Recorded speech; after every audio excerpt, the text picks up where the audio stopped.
Hi, my name is Sudhi Uppuluri. I'm the CTO of CSEG, the founder of Green Root, and the host of this podcast. Here is my conversation with Clay Phillips. Clay is the mobility lead at SBDC and spent over 20 years of his life at General Motors developing strategy to commercialize emerging technologies. So I talked to him about what mobility means, what type of technologies he's excited about, and what picture this new mobility paints for us. Have a listen. Clay, thank you very much for talking with me today. My pleasure. I am glad you could be part of the technical conversation series we're doing, and I'm really looking forward to talking all about mobility with you, which is what you're leading right now for the SBDC. But could you give a brief bio of, you come from GM background, don't you? Yes, I was with General Motors for about 28 years. About half of that was in product planning, portfolio planning. I spent some time overseas in Europe, with GM Europe. I left the company a little over 7 years ago and dove into innovation. I had spent the back half of my career at GM R&D. I had a hand in setting up GM Ventures. So it was all kind of early, I call it rubber meets the sky type of work at GM. So had a great career, did a lot of interesting things. But the more I got into R&D, tech commercialization, and seeing out into the future and trying to have a hand in creating that future. I had the good fortune to work for Larry Burns, who was a great boss, mentor, friend, and continues. And I think of him as a real visionary. So he taught me a lot about how to think about the future and how to think about mobility very broadly. So I left about 7.5 years ago, and I've been doing independent consulting. I've been doing startup coaching, and then 3 years ago I joined the Michigan Small Business Development Center as their mobility technology lead, and in that capacity I am supporting the entrepreneurial ecosystem in the state and then building and curating a portfolio of early stage automotive and mobility startups. Great, and that's how we met. That's how we met. As well. So you mentioned thinking about mobility broadly, so maybe that's a great place for us to start. What does mobility, the word, mean to you? Well, within the work that I do, and even what I learned from Larry, is It's not just cars on roads. It's air, it's land, it's sea, it's undersea. Right. It's moving people and it's moving goods. Mm-hmm. It's personally owned and public-owned mobility mechanisms.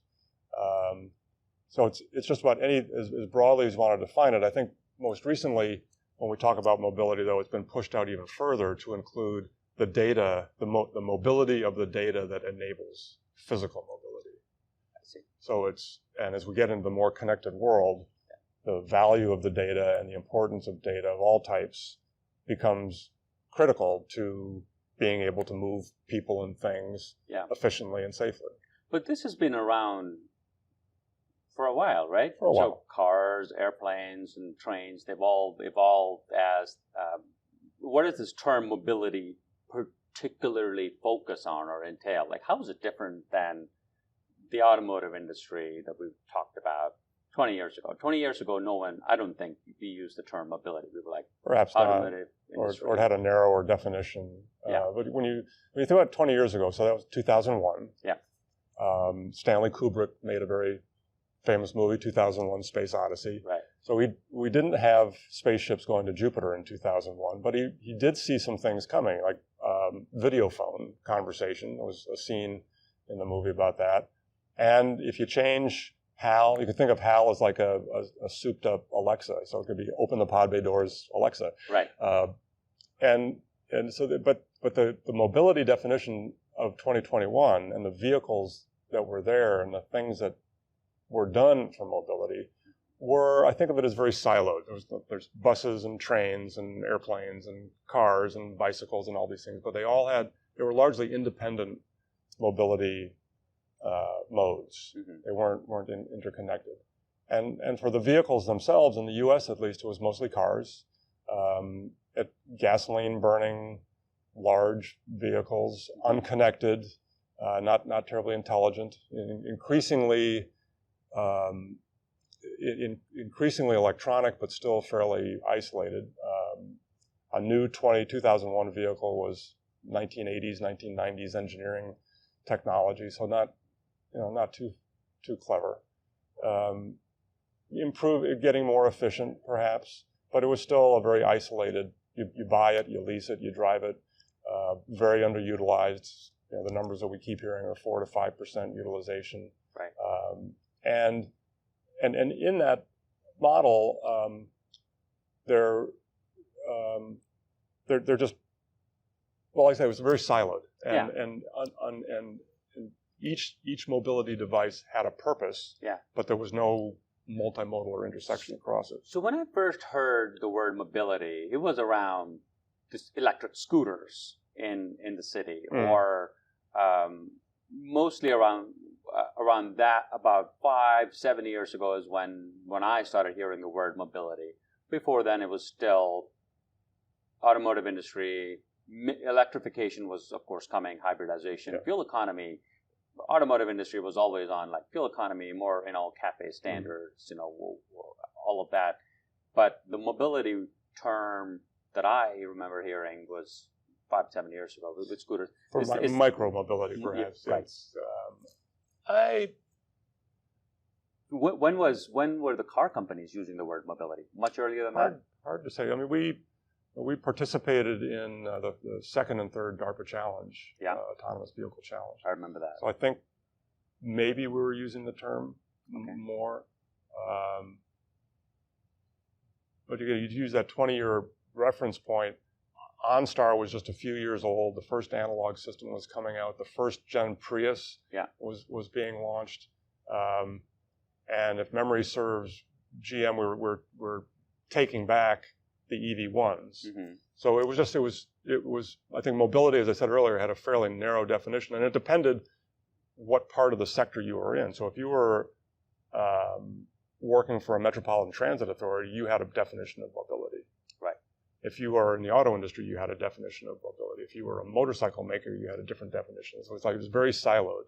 And the transition, what I think the term has broadened out in the past, let's call it 5 or 10 years, to think more broadly about how do these different physical assets interact? How does the data interact? How does the data enable interaction of these different physical assets? And then in the world of advanced mobility, where you see more, if we can use the ACES framework, the autonomous, connected, electric, shared, which is a common framework. Okay. To think about new mobility systems. It's how does this all come together? Right. And then what can be done to make it significantly safer, significantly cheaper, significantly more sustainable, more equitable, more accessible, and do something more dramatic than the incremental, annual model year improvements of, right. It used to be lower, longer, wider, and it now is more tech features or more. Was the trigger technology? Is the trigger the fact that now we have a lot more information, or what do you think was created this knee in the curve of let's shift our framework from just evolution of cars to we got to think about how we move goods and people around? Well, I think a lot of this is technology enabled. I mean, you need.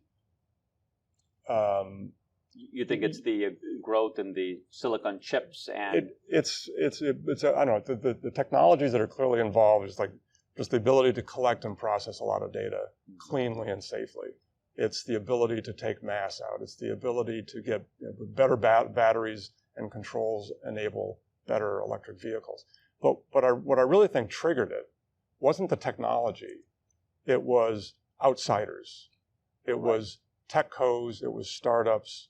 It was whether it's Google, Waymo, Uber, Lyft.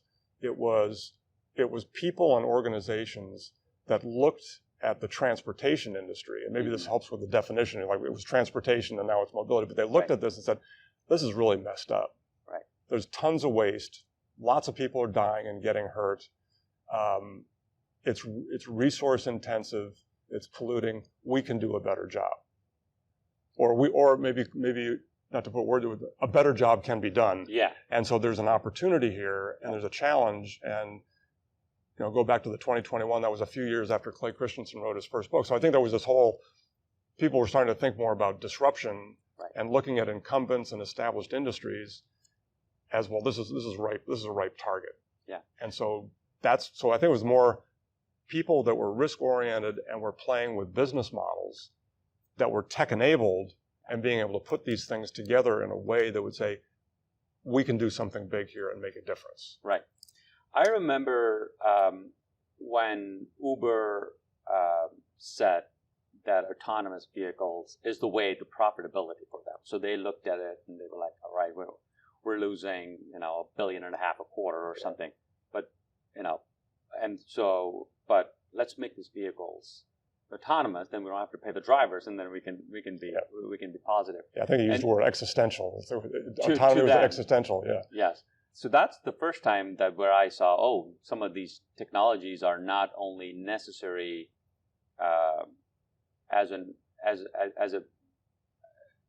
they were a disruption in the business model because you needed that cost from the equation to go away. Right. Do you think that they were one of the key disruptors coming into the transportation industry?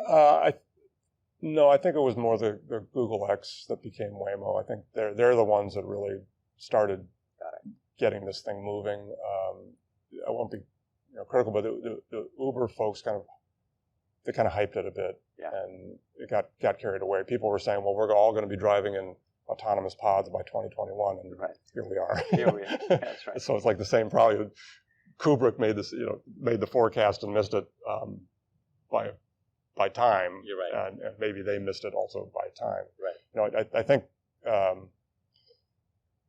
what I've observed over the last year or two in the pandemic, and this is a broad statement, I think work on autonomy may have been scaled back. Work on electrification is accelerated, particularly in commercial vehicle applications. Yeah.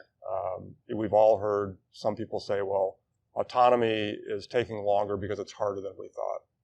And I don't quite buy that. I read Larry's book, Autonomy, a couple of last year or 2 years ago. Yeah. And he lays out a very good chronology of all of the work that was done on this over decades. Mm-hmm. A lot of smart people doing a lot of interesting and important experiments. And I think if you went around and quizzed a lot of them, they would say, yeah, we knew it was hard. Maybe we didn't know exactly how hard, or that we had some assumptions that maybe we could get through this and now we can't. Right. But I think everyone who's been in that space and has been serious about it said that, yeah, this is hard and it's going to take a while. Right. And it's not going to be level 5 robo-taxis ubiquitous, in all areas and all weathers and all. So I think we got a little carried away with expectations. Yeah. For autonomous, the way I think about it is structured environment versus unstructured environment. Mm. So computers are great at crunching a large amount of calculations. So if you give them chess, which is structured environment, they will eventually beat you, which happened, right? But when you give them an unstructured environment, like a conversation, then it becomes very easy to trick the computer. And humans are much better at it because we unstructured environment. Yep. So my take on that is that autonomy will come, but it won't be the general robot taxis running everywhere type of thing, but perhaps in a structured environment. Maybe it'll be the Chicago Loop where the taxis are running in a predetermined grid. Well, and it's already being used, what I understand, either profitably or generating value, I'll say that, in off-road applications like mining and agriculture. So I think it's finding the use cases. It's merging the creativity of the technologist with the financial rigor of it has to pay for itself ultimately, and then finding those use cases and those applications and taking the experiment. And if you can experiment someplace without putting lives at risk, I get a little nervous about autonomous semi-trailers running down the highway at 70 miles an hour. That makes me a little nervous. But I can understand the use case. But if it's tested on mines and in farm fields where no one's going to get hurt, or the likelihood of someone getting hurt is low, then that can validate the technology, and then it'll earn its way into applications where it makes sense. Right. It seems like autonomous is a technology that came in first, and then now looking for a killer app type of thing, or a killer could be application. Yeah. You used a framework or an acronym earlier. You said ACES. ACES. Yeah.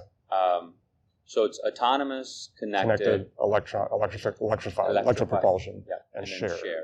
And the shared, I'm assuming, is what Uber and Lyft bring. It could be. Sometimes I think it could also include mass transit. Whenever I think the idea is increase the utilization of a physical asset to do work, to take people or goods someplace, and it's the idea around that is if you can integrate all of those with technology enablers for each one, you can build a better mobility ecosystem in those places where it can have meaningful value. And it's my understanding is that the Google X team, their principal motivation and objective around autonomy was save lives and reduce injuries. That was job one, or that was the prime directive. Go do that. Because computers are safer drivers than humans, at least in theory. We'll see. We'll see. Exactly. But that's the motivation. And I would say I'm an optimist, but I'm not a forecaster. I think there are going to be incremental. It's an incremental industry, except for the transformers. The disruptors don't think that way. So they bring not only technology to the table, but they bring a mindset to the table that I think is, for at least a decade, has rattled the cage of the incumbent auto industry. But I think the potential to bring creativity, business model creativity, technology creativity, financial creativity to solve this problem, that ultimately we can create much safer, much cleaner, much more equitable mobility systems. And that's good. That's going to generate bazillions of dollars of value and save lots of lives. But where I think people get ahead of themselves, if you are working on a specific technology, you're going to promote that. Right. And this is where we get confused, I think, where you try to get out in front of where you need to be, and then that creates hype, and there's a lot of reasons why that happens. But I might put full self-driving car, the term full self-driving car in that category. Somebody might want to do that. And I'll say it. I know. And then when they don't perform as branded, then you get into trouble. But there's a promise out there, and it's lumpy. I don't think we're going to have a clean trajectory. The current system was built up of over 100 years. It's got a lot of stakeholders that have a lot to lose by the system changing. And so one of the things that I'm a little concerned about is the proponents of advanced mobility, whether you're a business person or a technologist, you underestimate the resistance that the incumbent industries will put into the system. So when you mean advanced mobility, you meaning the outsiders that are not the big three, automotive or the big... Well, there are people working in incumbent OEMs on advanced vehicles. Yeah. They're working on all the components of ACES. I think they have different metrics. The companies have different valuations. So they have different resources. They have different objectives. Because to a large extent, their business model hasn't changed in 100 years. It's make a vehicle, or to design a vehicle that's appealing, make it in big numbers, sell them through dealers, and then have the customer come back in 3 or 4 or 5 or 6 years, wash, rinse, repeat.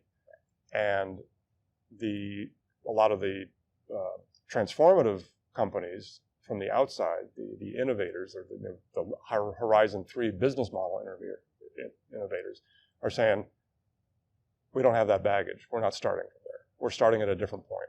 Right. And that leads to different outcomes. Yeah.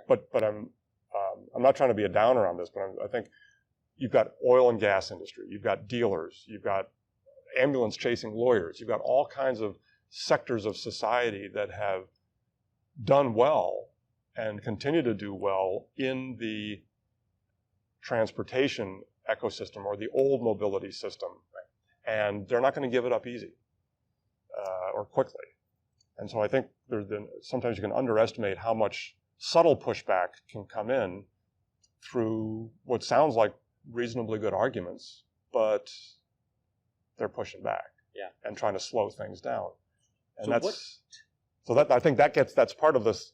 So where are we in 10 years or 20 years or 30 years? It's like, I have no idea. There are professional forecasters that do that, but I tend to, I'm an optimist. I think we're going to get to those significant improvements in the mobility system, but there's going to be big leaps, there's going to be setbacks, right. And there's this back pressure in the system that is going to slow things down more than the optimists expect. So I'm an optimist with a tinge of realism, I think, thrown in there. So what, it's hard to forecast and paint a picture of the future. What technologies or what mobility-related elements that excite you the most? Well,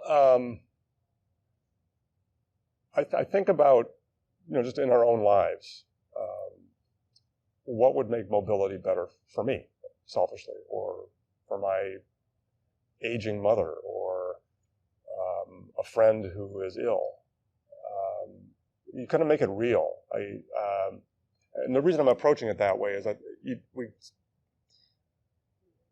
there are some companies and organizations that paint this beautiful Jetsons future where everything is different. Here we are today, and in the future, everything's going to be different. Roads won't be there. We're going to be in flying cars or hoverboards or who knows what. But all the infrastructure is going to be different. Cities are going to be different. Transportation is going to be different. The way we live is going to be different. And I just think that's delusional thinking. These infrastructures that we live with change very slowly. But we can bring, like I said, the good ideas, the business models, the technologies to solve important things. So what do I mean by that? Finding mobility solutions for someone who cannot drive, whether you're incapacitated, disabled, or elderly. I think that's a really important use case to think about. Young kids. But that covers a lot of ground. You could be living in a city, you could be living on a farm. So the way I try to think about it is, well, how can you help that person? And is it one technology? Is it one business model, or a collection, or is it a variety? Yeah. And which ones do you want to pick off and work on first? Yeah.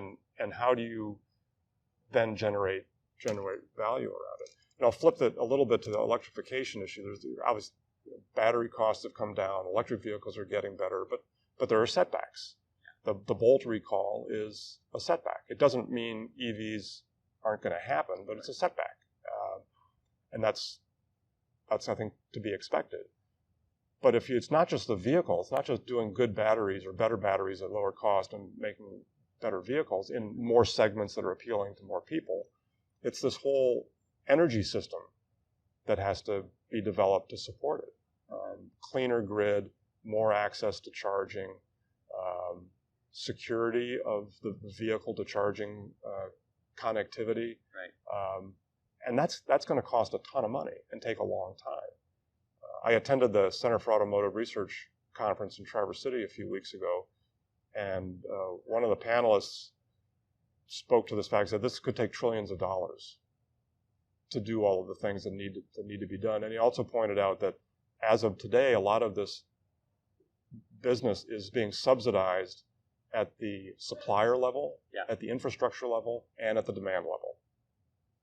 That's not sustainable. Yeah, right. You can't do that forever. You can do it to jumpstart or to kind of accelerate a market, but that's going to have to go away. That's going to have to pay for itself at some point. And To go to your point about paying for itself and the autonomous application, about 2 years ago, or even last year, I was of the mindset of I would never pay $10,000 additional on a car just so it can drive me to work and I don't have to drive it. But I'm now realize that is the wrong way to put it. It says, would you pay $10,000 so you don't have to drive your kids to soccer and back every week? Would you pay $10,000 so you can go to a restaurant, have a couple glasses of wine, and you don't have to drive back? And would you pay that for your elderly to be driven to the hospital or go get mom from the airport so that you get all that time back? Yeah. Essentially, it can do jobs that you don't have to chauffeur around. Yeah. And suddenly that $10,000 actually sounds like sure, sign me up. Or you take it the next step and you connect that with a shared mobility service, a mobility as a service type of product. You would say, well, why do I need a car in the first place? If I can buy mobility, or why do I need two cars? Maybe I want personal freedom and I do need to drive long distances and to do something or do it at the drop of a hat because for whatever reason, but maybe you can go from 2 to 1 and you buy mobility to do other things for you, to take you to a restaurant, to take your kids to soccer practice, to take your mom to a doctor appointment or something like that. And that's kind of where the robotaxi concept plays in. And, we first say we're not there, and we may not be there for a long time. But I appreciate and I respect the people that are working on that because they're trying to crack that nut. And I think in some cases and in some areas, some regions, and I think it will happen. Right. And so you don't want to give up. We said for Uber, autonomy was existential because if they can't get the driver out, then they're never going to make any money. There is no mess. For the incumbent industry, it's existential because if autonomy works, you don't need to buy a car anymore. Right. Or you don't need to buy as many cars or as frequently, or you need to buy a different type of car. And so, that creates. So that's when I think about that, this is your OEM and tier 1 audience on this might start throwing tomatoes at the screen. But I think one possible outcome is some of the suppliers could be in a better position than the OEMs because they can serve 2 masters or multiple masters. They can supply the advanced vehicle makers that don't have brands, or it's and they can also continue to supply the branded OEMs. Right. But a traditional branded OEM that doesn't embrace or doesn't figure out how to be profitable in a mobility space without changing their business model. If they just stick to the basic knitting of design, engineer, manufacture, and sell, then I would say their future is pretty dim. Pretty dim. But again, this could play out over decades, so it's not like it's going to happen tomorrow or in 5 years. That's what I'm thinking, because the necessary function for that, the necessary criteria for that is autonomy has got to work to a level of comfort level that there's a widespread adoption. Yeah. And that's when I think. And you're talking about level 4, level 5 autonomy. The most advanced. It's always going to work, and it can go anytime, any place, anywhere. And it's not my area of expertise, but it's hard to imagine any kind of full autonomous vehicle working in a North Dakota blizzard. Right. So, but can you get it to work in milder climates or in situations where the roadway is not too congested? Suburban run into town for dinner or a movie or something versus, I think, downtown Manhattan or someplace or Paris could be very, very. I appreciate those are very challenging environments for that technology. And as a consumer, I'm putting my consumer hat on and go, that might still be acceptable to me. If somebody were to say, would you like to upgrade to the autonomy package, sir? $10,000, and oh, by the way, this won't work in the winter. And I would think and go, well, we will drive my kids to soccer and their school all summer. Yeah. That might be worth it for me, and that might be a good way to start. Yeah. I'm sorry to interrupt, but I said my point of view is that some of these technologies we discuss them in the current mobility model of people living in suburbs and owning cars and sticking them in their garage. Yeah. But if you say, well, I'm going to look at this technology through a different lens. Let's look at it through the lens of fleets. Does it work in a fleet? And I think sometimes the answer is these technologies work better in fleets, and they create value in fleets where things are measured to the penny per mile. And it's not just a nice to have. It's, I can create an autonomous electric delivery vehicle that instead of having 2 people in it, I've got 1. Or I've got, the human isn't doing the driving all the time. The human is processing packages for the next delivery, or putting them on drones, or putting them on a fleet of little bots to go out so that the van pulls up, boom, out they go. So and then the human is having maybe personal interaction. If it's a business drop-off, you want to have a relationship with your customer that a robot just can't do. Yeah. So the person in the system, their role changes. So it's not it may not be getting rid of the driver, but it's making that driver or that person doing more value-add work in a sense. So just I think about it, if things that might make sense or don't make sense in the personal traditional model, when you put a fleet lens on it, sometimes you see some different things. Right. And that might be more a different type of a job for the same driver. Could be. Could be. A more complex job. Yep. Perhaps even higher paying because there's more more things to do. What are we not thinking about? Do we have blind spots? Because I know folks are talking autonomous, electrical. We're talking about micromobility, scooters. Well, so I think part of my answer to that is what I talked about before: a blind spot on underestimating the resistance, the pushback from the incumbents. So I think that's one. When I read the literature, go to conferences, listen to the webinars, I don't hear that come up very often.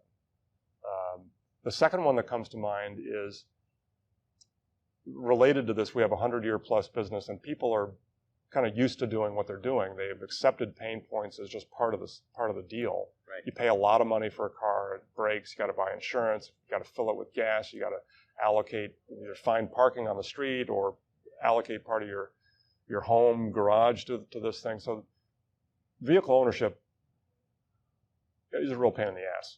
Yeah. But it's because we've just accepted it because that's just the way it is. Yeah. And we behave, and our whole environment has been built around roads and vehicles, and that's what we've got. And we tolerate congestion, we tolerate long commutes, we tolerate expensive parking when you go into downtown, maybe not downtown Detroit so much, but Manhattan or San Francisco, I think it's like 20, 25, 30 bucks an hour. Yeah. So these behaviors that we have ingrained, they're hard to change.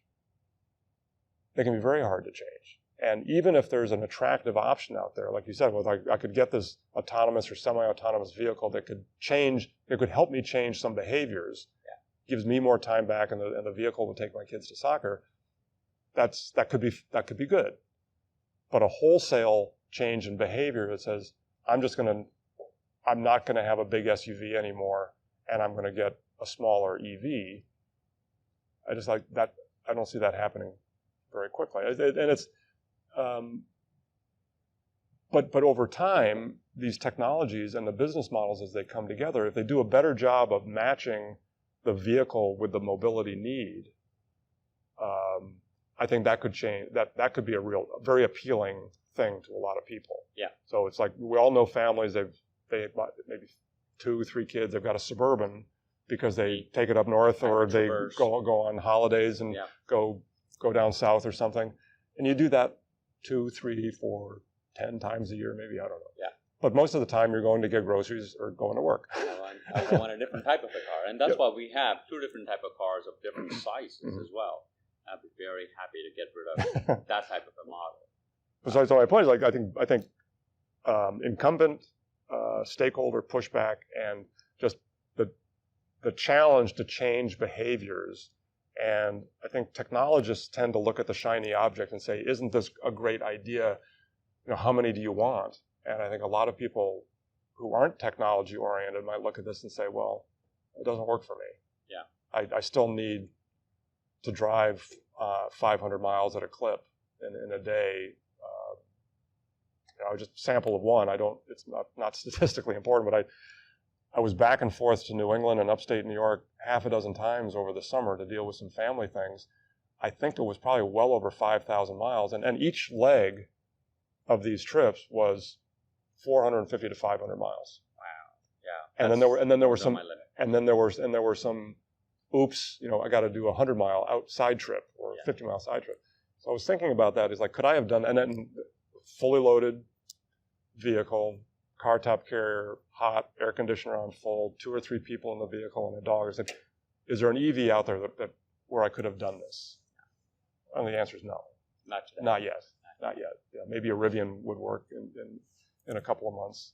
And then is the charging infrastructure there to help me get to where I need to go and not sit at a charging station for an hour waiting to top up? Right. So it's these behavior. There was an article that I read just the past couple of days about, it was a test drive in, I forget the vehicle they were using, but it was a Polestar, and it was a Southern California to Northern California trip.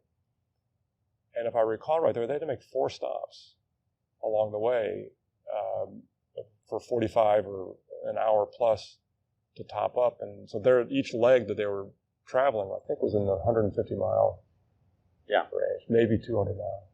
We did some modeling work on that. Somebody was complaining about not getting enough range as they looked at it and they said, okay, from a miles perspective it works. And then as they started driving up to the Wine County, they realized, I won't have enough charge, and they had to make a detour to charge it. And in our work, we realized, elevation. People don't think about it as an elevation as well. Like, you're going to go into the mountain. Yeah. Like, elevation is a big energy consumer. Yeah. Coming down is good. That's right. But getting up there is...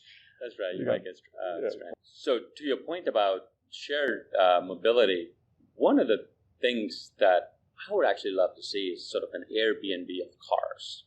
So imagine in my neighborhood, we all have like a minivan or a SUV to haul kids around. And we all have a smaller car for other purposes.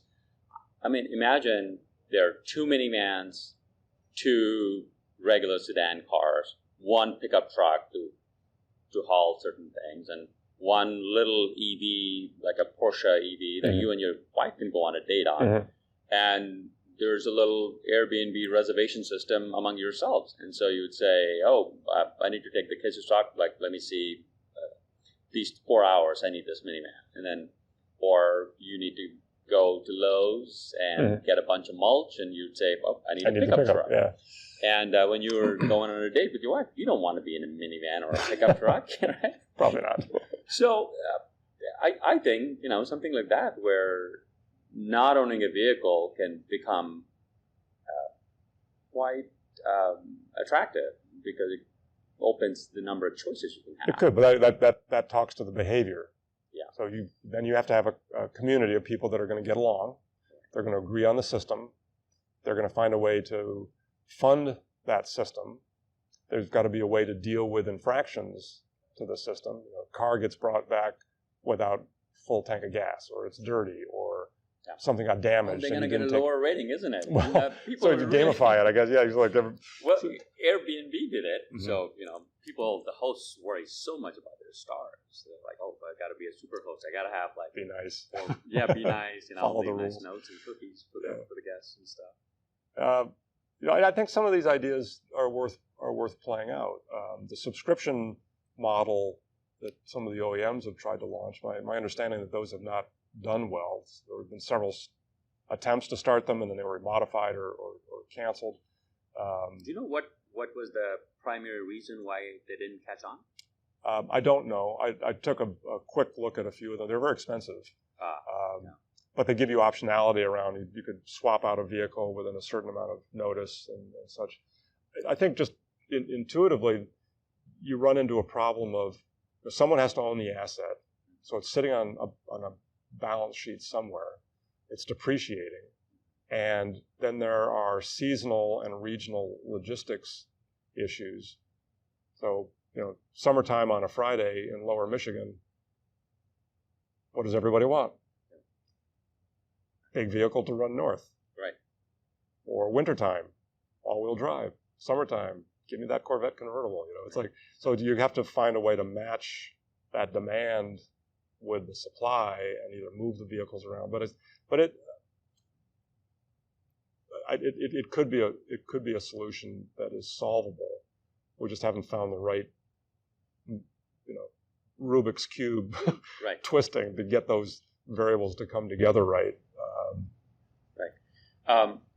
Is all this mobility, new mobility technologies and business models, are they U.S. primarily? I know a lot of it are U.S. based right now in terms of development, but is U.S. the only market, or would they work in developing countries like China and India where labor is so cheap? Yeah, so I think it kind of depends what kind of technology you're talking about. The Europeans and the Chinese are way ahead of us in electric vehicle deployments. Yeah. And China seems to be trying to capture the flag on battery, battery technology, battery cost, battery production. Autonomy, I don't know if I have an opinion on that. I think it's just in some, it may be more difficult in Europe, and I'm just thinking about the way the cities and the towns are organized and designed. They're mostly hardened cow paths, aren't they? Like some of the old world. Could be harder. China has shown, partly because it's a command economy, they set out a goal and they just go do it. You want maglev trains all over the country? Done. Right. Well, but in all honesty, there's only one maglev train at the Shanghai airport, which I've ridden. But they've got a lot of high-speed trains. They do, yeah. They're not maglev, you're right. And in thinking about that too, I'm not sure labor cost is really the issue. I think it's a truism that if you have an undeveloped infrastructure, you don't have to go through the phases that Europe or U.S. went through. And I think this is true, or at least it's a good story. In China, they largely skipped over the copper wire telecom network for telephones, for landline phones. They went to handies, to mobiles. That's right. Same in India. Okay, so you skip a whole generation of cost, investment, everything to just go to the next level. So I don't have a good example of where that might happen in Africa or India or other parts of the world. But it's conceivable that I think that some countries or some parts of the world that are underdeveloped, even parts of the United States that are underdeveloped, right. You could see a use case and an application of an advanced technology without going through the 19th century. Right. Again, I can't think of a really good example, but there's. Do you need to have a rail system that reaches every town in America? No, that would be nuts. Right. The country is different. It's big, large open spaces, and so it's faster to go by air than by rail. So let's do a little back to the future type of an exercise. I mean, you said we can do forecasting, but can you paint a picture of what 30 years from now it would look like? It's going to be very impressionistic. Well, yeah. I feel like a Jackson Pollock. I'll just throw paint. The reason why I pick 30 years is because I go, I have young kids in elementary school, and in 30 years, they'll be my age. Mm-hmm. They'll be working. So I'm thinking, what kind of a world would they be living in when they're my age? Which in some ways could happen in this time.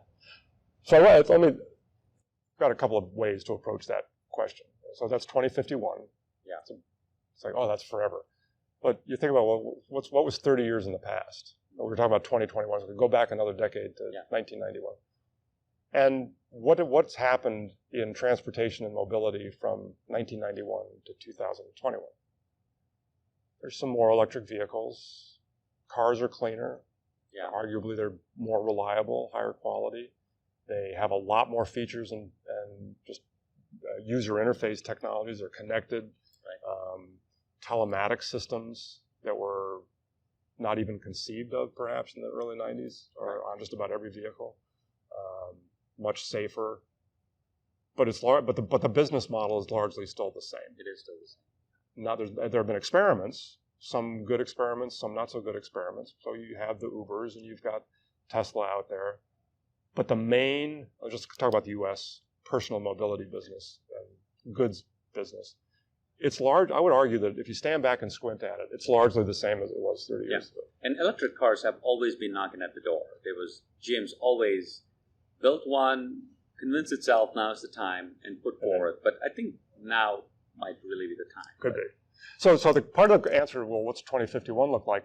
I think you have to think about, well, do you expect the pace of change to accelerate or slow down?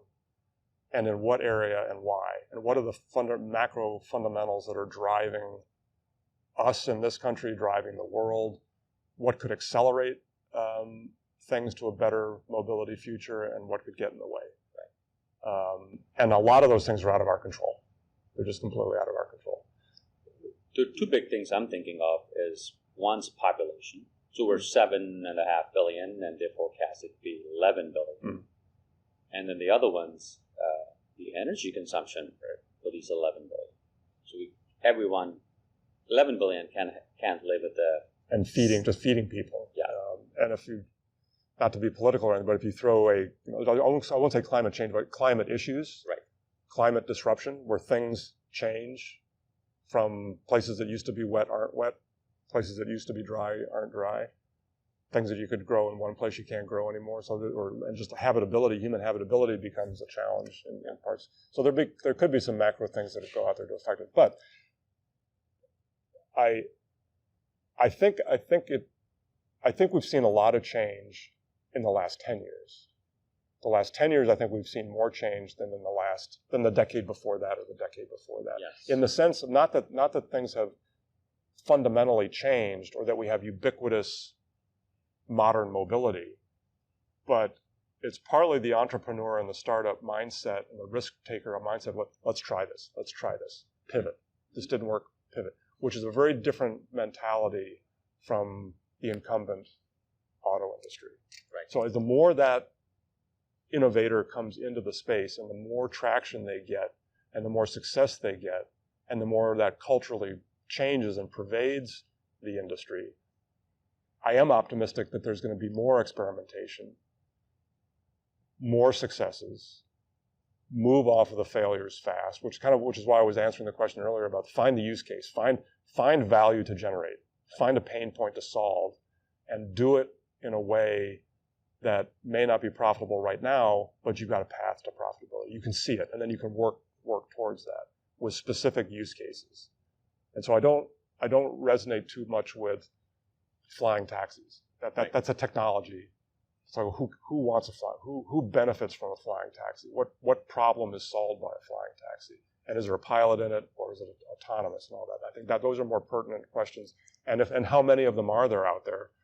If all you're doing is making wealthy investment bankers get to their Hamptons faster, okay, you'll probably get paid well to do that. Yeah. But that doesn't change the world. Right. That doesn't solve the big macro problems that I think do need to be addressed. Right. So what fundamentals? More electrification for sure. You're thinking maybe half the cars are electric. Well, the car park, it takes 15 years for the car park to flip. So you said car park? Park. Yep, the number of vehicles in service. Got it. So there's something like 280 million vehicles in the U.S., light-duty vehicles in the U.S. Maybe a bit more, a bit less. The average age is about 11 years, and there's a long tail. So that in just rough numbers, if you started selling, if every vehicle sold today was electric, it would take roughly 15 years so that every vehicle on the road was electric. Right. And you'd still have a tail. Right. You'd reach critical mass sooner than that, but so some people then talk about, well, we need a way to incentivize and get the ICE vehicles off the road. I think we're going to need ways for all of those industries and entities that are on the losing end of modern mobility, advanced mobility. There needs to be a way to mitigate that. So how do you help retrain internal combustion engine powertrain engineers to do something else? How do you retrain taxi drivers to do something else? It's like everyone who's got, an axe to grind against advanced mobility, you got to find a way to help them transition to something else, just to soften the blow. And that's a way to reduce the resistance from those industries. Right. And there will always be some trickle applications for those things. Oh, yeah. So I was shocked recently to find out that dot matrix printers are still around. Are they still out there? Because at the rental car counter, when they're printing you the receipt, it's the dot matrix printer because you need the impact for a carbon copy. And I was like, oh, that's interesting. I could have just printed 2 copies, I guess. But, who knew? Yes, exactly. I think if 2050, there clearly by then there will be practical and meaningful applications of high levels of autonomy. We have those applications today, but they're in pilots, and there's small specific use cases. So as the technology matures, as the business models get better, as populations age, and you need more types of mobility, I think that's going to be clear. I think the whole connectivity, the whole the Internet of Things or X to X, whatever you want to call it, that seems to be just moving like lightning, and it's going to continue. So I can't anticipate what that means for mobility, but even if you don't have fully autonomous capability, it should help with the safety of the mobility system. If if your phone and buildings and vehicles and bikes and everything's talking to just everybody, everything knows where everything is. Right. You should be able to create a safer system. Right. So I think those fundamentals of safer, more sustainable, more equitable, more accessible. In 2050, I think we're going to be on all of those metrics. We will be able to say, we've made significant, meaningful, life-changing, world-changing progress on these. I'm just not smart enough to know how many or where or which, at what pace and how. And there's always going to be unintended consequences and things that we can't anticipate. So the world I'm imagining, based on what you're telling me, is more than half of the cars driving around are electric, and a lot of them are driving themselves. Could be. Driving kids and elderly, and maybe some of us around. Yeah. But the grid's got to get clean. The energy consumption goes up. Does it go up? Goes up. I don't know. I don't know. Somebody knows, but I think the answer is yes. But it's more regional. Right. So I think the shape of the grid is different. But I said that early on, I'm an optimist. I think there's going to be significant progress made on all of these fronts. What I don't see is, as I said earlier, that this is where we are today, and here's the picture. You said paint a picture. Right. It's not. It's going to be, the picture's going to look a lot like today. I think skyscrapers are still going to be in Manhattan. Suburban houses are still going to be in the suburbs of Detroit. There's still going to be roads. There may not be traffic lights at some of those roads. People are still going to need to go places to visit friends and go to the hospital and go out to dinner and go to shows and things.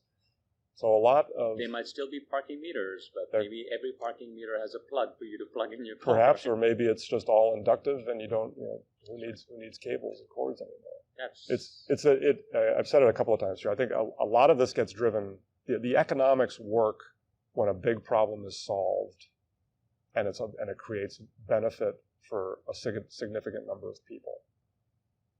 Technology push visions of the future sometimes miss, or they hypothesize about the benefits that's being created, but the benefit isn't really there. Right. It's just it's an assumption. Right. And when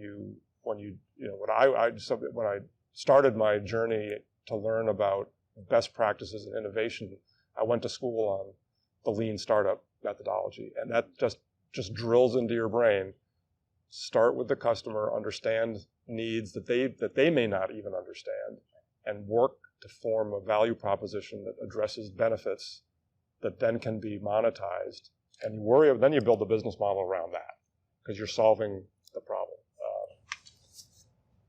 Yeah, indeed. And that is a world that excites me because that is a world that, first of all, from a selfish point of view, gives me a lot more time back. Yeah. I don't have to drive people around. And suddenly, kids are away. They're off doing their own thing. And that gives us a lot more time, and therefore productivity can go up, and a lot more value can be. So that is a wonderful. But there's unintended consequences. It's the cybersecurity of this whole system has got to be airtight. Right. Because if you're going to put your young kids in a machine that is supposed to take them to soccer practice, somebody hacked it and changed the. Or what if they're smart enough? They hack it. No, we're going to the movies. Right. Clay, thank you very much My for pleasure. talking with me. It was a joy talking and getting deep into the mobility world. Thank you so much. I appreciate it. This conversation was part of Tech Deep Dive interview series, where I have a no jargon conversation with automotive experts to help the rest of us understand and wrap our heads around the emerging technologies. I post these interviews monthly, so subscribe to this channel or podcast, however you're listening to this, so you're alerted when the next conversation is posted.